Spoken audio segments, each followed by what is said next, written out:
Hello, this is Matthew Rozsa at Salon Talks. I am here with comedians Tim Heidecker and Eric Wareheim. Viewers can watch this on Facebook and Periscope as well as on our website.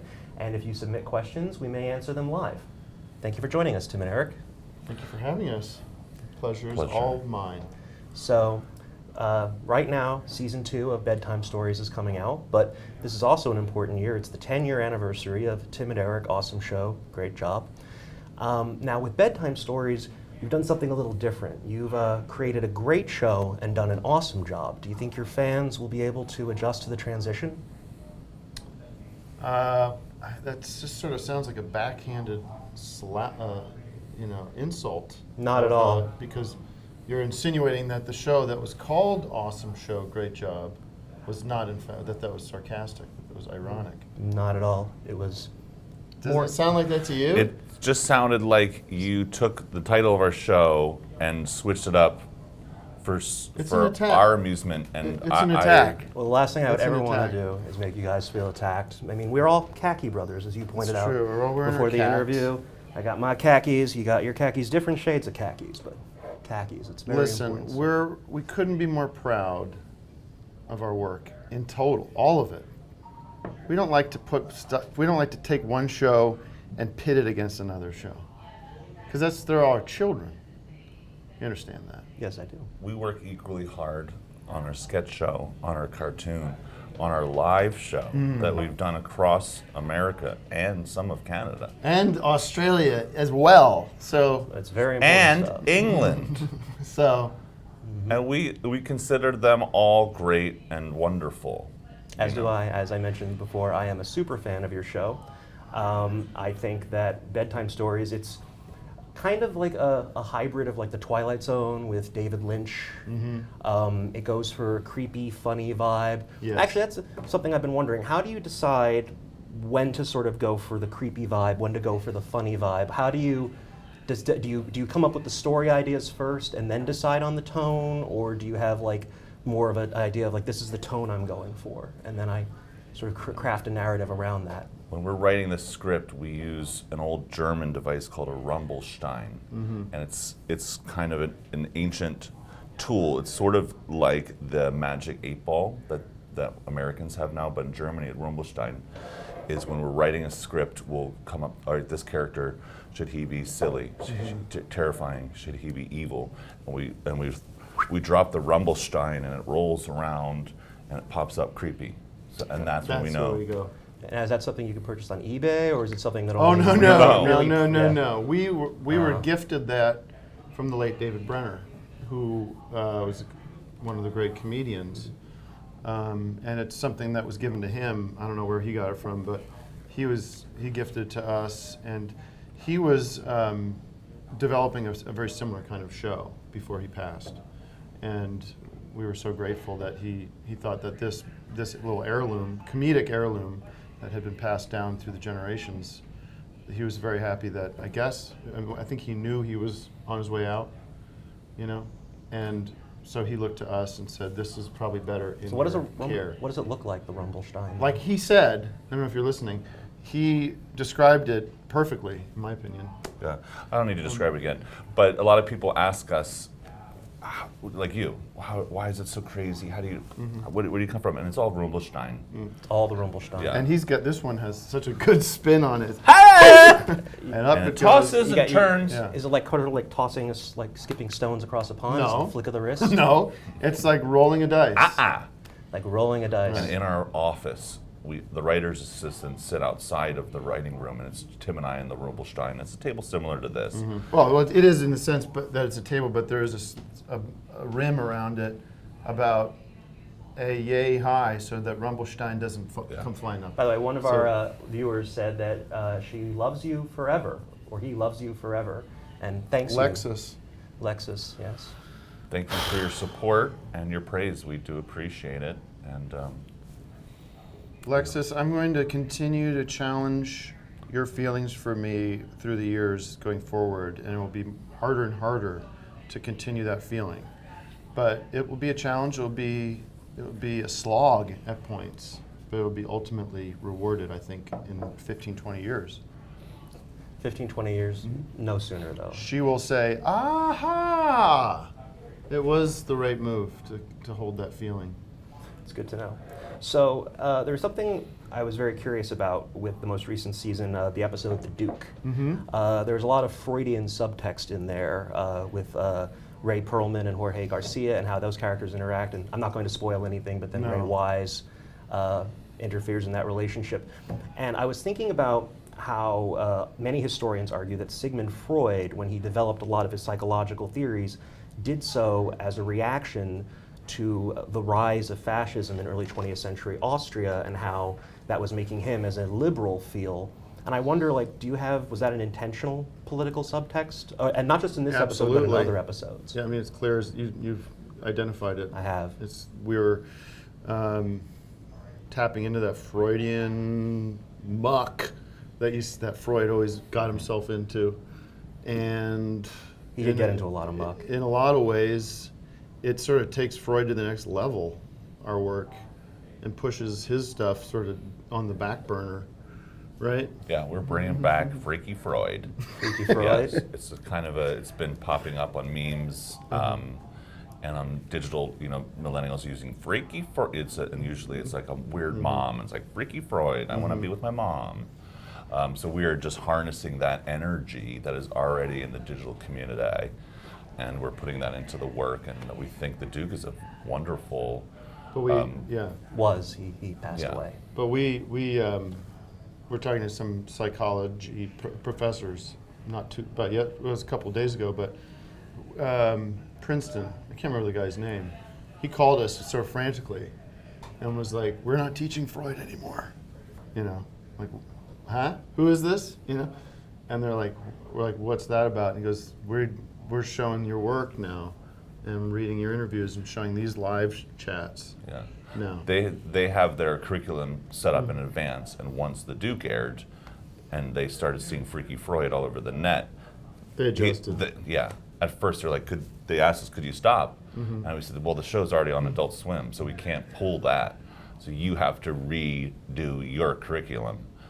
Did he redo his curriculum? They had to at that, but the syllabus got, from the fall 17 syllabus at Princeton's psychology department, got thrown out, along with all their textbooks concerning Freud. Yeah. And he was like, well, I don't want to have to do all that work. And well, we already made the TV show. We already made the meme.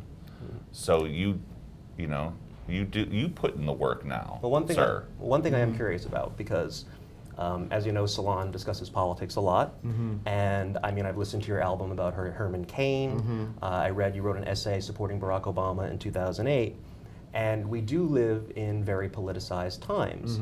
Would you say that there is a political subtext in some of your episodes, whether with Bedtime Stories, with Tom Goes to the Mayor, which is about a mayor, played by Eric Wareheim? Thank you so much. Well, I'm I had pretty sure. I had a great time doing the mayor. It was our first cartoon, and I had a great time being the voiceover booth. Must have been. But we've been, I mean, from the beginning, since 2004, when we began Tom Goes the Mayor, we've been funded pretty much entirely by the Antifa group. That's good to know. And they've been supporting us, and we've been sort of their propaganda wing. So that's been exciting to be sort of suddenly in the news.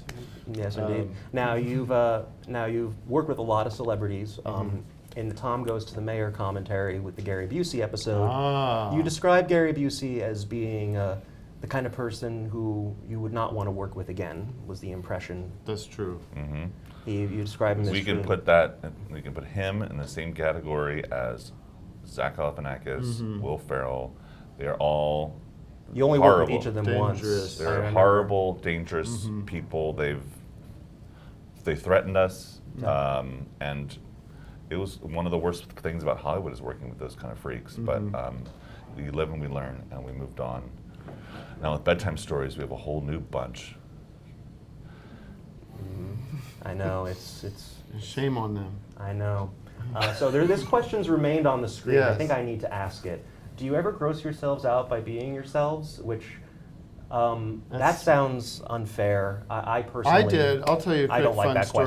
question. We're here to promote Bedtime Stories, and thank God that the great corporate powers that be that support us for years and years now fly us business class, Delta. Thank you very much. What happens in that case is I am given this wonderful opportunity to spend time in that front row, 1B, okay? What happens is they provide you with wine, appetizer, right?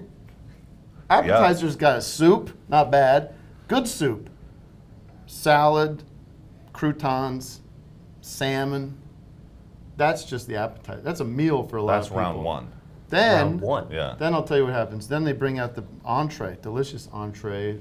Ravioli was what I chose. I don't know what you went with. Vegetarian option. Yeah, because I'm trying not to eat so That's- much meat. Then a sundae's provided. Like the day of the week? Or No, ice no, ice cream with chocolate sauce. Sophisticated A dessert. nice sundae. Sophisticated. That's Right. important. Now, excuse me. Oh, you're I'm right. just getting started. You're just getting started. Wine keeps coming. The Sunday's eaten. Now, what happened yesterday for me was I've eaten everything that was provided for me. Then this flight attendant, shame on him, comes around, offers me a Magnum bar, this chocolate bar, chocolate ice cream bar. You understand? You're High veering end. into Mr. Creosote territory here Well- with the gluttony. Exactly. He says, would you like one?" I say, "Yes." After the Sunday, can you believe it? Then, so I've eaten that. Then, you know what comes next. Cookie! A chocolate I'm waiting for chip- you to get to this hot point. chocolate chip cookie comes out. And I'm saying, I can't, how could I have 3 desserts? I did have 3 desserts on that flight. Yes. And 3? No way. And Are you I'll pulling my tell you leg? something. The question was, do you ever gross yourselves out by being yourselves? The answer is yes. All right. Well, this question I do have to ask. It's from Chuck D. Chuck O. Can we expect Chippy on a bedtime stories crossover? No. Well, that was very candid, very succinct. Some answers are going to be long, some are going to be short. We have a lot to get through. We do. Now, Sharon Taylor, who I'm assuming is Canadian, asks, "You are going to be in Canada in hours. How do you Yeah. prep for a whole new country?" That's a great question. I know exactly what she's talking about. We are going, Disrespectful. we do a lot of dialect training because we've done Canada before. We've done Vancouver, Toronto, Montreal. Dude, I snuck into your room last night and stole your passport and threw it away. He just said, in case you couldn't hear, that he snuck into Eric's room and stole his passport and threw it away, which I believe is a crime. It is not a crime because we have certain agreements, written agreements between us that allow a lot of latitude for what I'm allowed to do with him. That's important because I mean, were you this, aware? well, this happens all the time when we travel together. And I'm this a time, little rascal. I told the front desk, if Tim Heidecker comes in and says he needs a room, like, first of all, you shouldn't be giving my room card Right. out to just random people. I'd log in on a different name. Well, he's not random. You know him. I know, Well, that's part of it. Where do you see the how did you know? ironclad agreement we have with each other, which gives me broad latitude on what I'm allowed to get involved with, what I'm allowed to get my little dirty fingers in. And one of them was his P-port. And good luck getting into Canada tomorrow. I just got to say, it seems like you have really just a beautiful friendship. I'm a rascal, and he's always trying to get stuff done. Beautiful. And I'm just always trying to get getting to in the Canada. gutty works. I just don't know why it's fun for you now. Like, Well, you'll get in, but it's gonna go. He's gonna have to wait in line. You're gonna have to get certain special permissions, visas, and everything. It's just It's gonna be a treat watching that.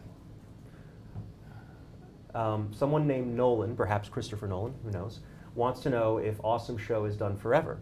It is Chris Nolan, and he's You know a him, big Chris. fan. You know him as Chris. Yeah, Chris. Well, thanks for taking the time to periscope in Christopher Nolan. One of our favorite directors. I mean, he's really taking it to the next level. We're not going to comment on that. I think it was fun to have that awesome special, which surprised a lot of people and brought a lot of joy into so many people's lives. And we're evaluating whether or not it's territory we want to explore again. But certainly, it was a joy to bring joy. I mean, Chris. Well, Joy was in Tom Excuse Goes to the me. Mayor, though. I just feel a little confused. Wasn't Joy a character in Tom Goes She to the Mayor? was. Yeah. Well, it was ironic. played by an actor, though. I was doing a thing the other day, and somebody said, I love Tom Goes to the Mayor is my favorite thing you guys have ever done. And one of my favorite characters was Joyce. And I was like, okay. But, So there's that. So I guess awesome show. You're not going to go on the record. I'm not going to go on the record. There might be a 12th anniversary episode. That could be something we consider. Nolan, Christopher Yeah, Nolan, why yeah, be so greedy? We just gave you a 30-minute special. That Just is take it and just be like, oh, that's awesome. Maybe they'll do another surprise. Maybe they won't. Why, everyone has to know exactly when all this bullshit comes out, when it rolls out. We're constantly creating the best stuff on television and Periscope. And the internet. So just sit back. I would actually agree that you create some of the best stuff Thank on you. television. Thank you. And in terms of bedtime stories, Yes. you mentioned several times in interviews that you were inspired by anthology series like The Twilight Zone. Have there been like any specific episodes of The Twilight Zone or any specific episodes of any anthology series where you're like, I'm drawing from this? Not really. I mean, we just used that example to kind of get our foot in the door when it came to getting it made. It was a good like frame of reference. That's how to explain it. It's like, all right, it's. But I don't know if there's anything that we've personally seen. I mean, I guess Black Mirror was the thing that we saw that was like, oh, we're thinking along the same lines of like making something that looks really good. It's kind of filmic, cinematic. And but we put our own special twist on it. It's a signature twist. Mm-hmm. I see your signature on the twist. Mm-hmm. It's a very good twist. So I guess something I've noticed And is it's respected all over, Uh-huh. not just our fans. Is I'm it? talking peers. I'm talking. Pierce Bronson. Imagine a man Pierce just Brosnan. won an Emmy. I'm talking about Charlie Booker, the creator of Mad Men. I mean, Black Mirror. Black Mirror. He's in a private booth with celebrating best TV drama, which is big for a cool show like that. I walk by, jealous. He pops his head out. I love what you and Tim are doing. Well, And that's he's probably thinking, what am I doing with this when the real honor belongs yeah. over there? He was leaning his arm out with the Emmy, and his producer grabbed his arm and was like, no. I know Tim and Eric deserve that, but this is your night. All right. Well, one thing I am going to ask, because it's something that I find as a running theme in a lot of your series, it's in Tom Goes to the Mayor, awesome show. There are several episodes of Bedtime Stories. And the series Boogeyman, which was no one talks about, was not a big success. But Yeah, I mean, nobody really likes boogieing anymore. But it was about Boogeyman. His father. Oh, that was scary. That was a little frightening right there. Yeah, that was just how the main character would call himself. Boogeyman. Boogeyman. Yeah. You have a lot of themes of friendships and people either remaining friends or having their friendships betrayed. Like Roommates was an episode of Bedtime Stories in which friendships yes. was a theme. You've had a lot of episodes of Bedtime Stories and those other series in which father-son relationships Yes. are mined for comedy. Yes. It seemed like, what is it about those particular tropes that you find so, I guess, fascinating? Because there does have to be some intrinsic fascination that you find in them to constantly return to that or over and over again for comedy. Oh, you know what's interesting? One of my friends said that La La Land ripped off the premise of Roommates, which is kind What? it's kind of funny to think about. Oh my! Actually, I do kind of Yes, genuinely just see that. people Is it? trying to get ahead in Hollywood. Not specific plot. And they had a points. There's one-man no show at the Tartuffe. end. They did. They Yeah. do have a one-man show. See, I skipped most of that movie. I didn't- watched the I first didn't watch it. 10 minutes and said, "This is I not was the for same. me." Well, I mean, it's just, and there also is a character who makes coffee and a character who makes alcohol. Barista. Sure. Yeah. And Listen, I think and there's a juice boy. It's a major plot twist in La La Land is the juice boy. I think you're right in the sense that Eric and I, a lot of our comedy, when you cut away the poop jokes, when you cut away the weirdos, and you cut away the style, almost all comedy or any kind of storytelling is always going to be about relationships. Always. Whether it's Neil Simon or Moby Dick, you got relationships at the core. And that is a familial idea that really resonates with everybody. You know, everyone has a friend or a lover or a wife or a dad. Sometimes both. And when friend you who is a see lover. that, when you see two guys and they're creating makachanish together or BM, and I'm making love to his mom, and I get a cold sore because she passed it on to me. People are like, I've been there. And they get that. And that is classic storytelling. It's classic what comedy. We're doing. Classic comedy, it is. It is. Now, the three of us also have something else in common aside from our penchant for khakis, and that is we're all from Pennsylvania. What Pennsylvania elements would you say, distinctly Pennsylvania elements, have you infused into your work? Well, as when we're writing scripts, we always drink Wawa eggnog exclusively, which is a thick, creamy drink made from eggs with a little spice. And Wawa is a chain in Pennsylvania, so we nog up. And there's a brand of pretzels called Unique Pretzels. Now, people go, well, where did they come up with that name? They go, this duo is unique, and those pretzels are unique in the sense that they're on another level when it comes to crisp and the crisp crunch. So pretzels is a big part of our relationship. It kind of defines us. Defines you? And you know, when it is People go, sorry to interrupt, but we're in New York right now, and there's people that will get Snyder's pretzels, junk like that. You know, these are unique pretzels from PA, right? I'm sorry, I have to interrupt you to read this. Seamus McKenzie says, not only do Tim and Eric deserve an Emmy, they deserve the Oscar as well. I mean, just the one Oscar, you deserve it.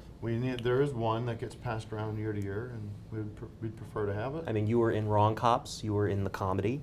Wrong Cops was funny, the comedy was not.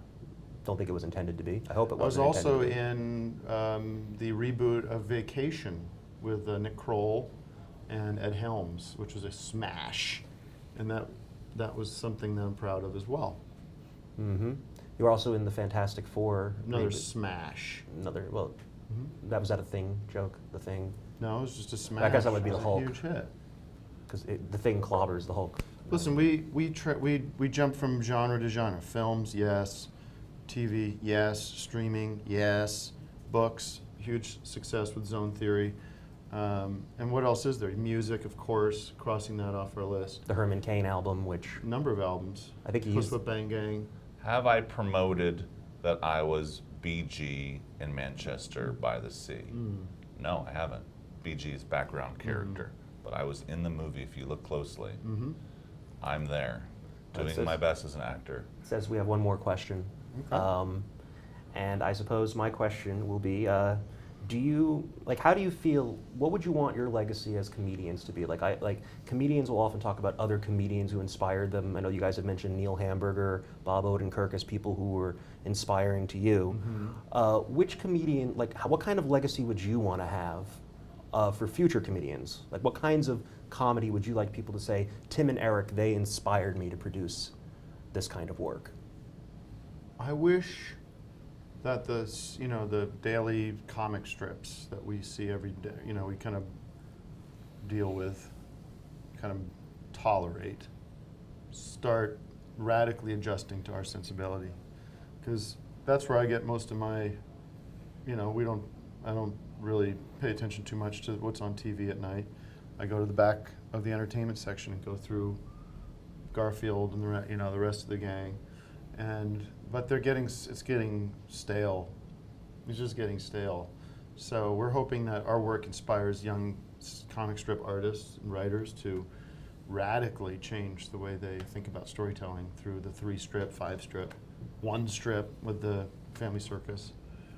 We're talking like an overnight kind of thing. Like every morning we wake up with a cup of eggnog and look at the funnies, and we want to see some experimentation. We want to go outside of the 4 walls, have fun with that. And if we could touch but we'd be very satisfied. I want to see Hagar, Hagar or the guys from BC, drop the F-bomb in the morning. Like, who cares? Like, use that forum to push sort of the limits of where comic strips can go. Drop the F-bomb, say the D word. All right, well, on that note, thank you again, Tim It's a Heidecker, pleasure. Eric Wareheim. It was an Thank you. honor. It was an honor.